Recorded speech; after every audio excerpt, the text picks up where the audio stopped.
নমস্কার বন্ধুরা, আজ আমরা চলে এসেছি নবদ্বীপের গৌরাঙ্গ সেতুতে। তো যেই গরম পড়েছে সেই গরমের থেকে একটু বাঁচার জন্য ব্রিজের হাওয়া খেতে আমরা চলে এসেছি।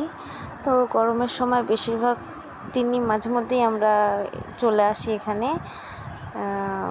তার সাথে দেখো ভিউগুলো, এখানকার ভিউটা দেখো কি দারুণ লাগে। আমরা ভীষণ এনজয় করি এখানে এসে, খুব ভালো লাগে। চারিদিকটা খালি একবার তাকিয়ে দেখো, ভীষণ ভালো লাগে। তো বন্ধুরা, আমার এই ভিডিও যদি ভালো লেগে থাকে তো একটা লাইক অ্যান্ড সাবস্ক্রাইব তো করাই যায়, আর কমেন্টে জানিও ভিডিওটা কেমন লেগেছে। ব্রিজের দৃশ্যটা, ব্রিজ থেকে ওপারের দৃশ্যটা কেমন লাগছে তোমাদের একটু জানিও। ভিডিওটা আর বেশি লং করছি না।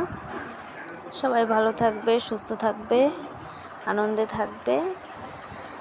অ্যান্ড আর কিছু বলার নেই, এখানেই আমার জার্নি শেষ। Tata, bye bye.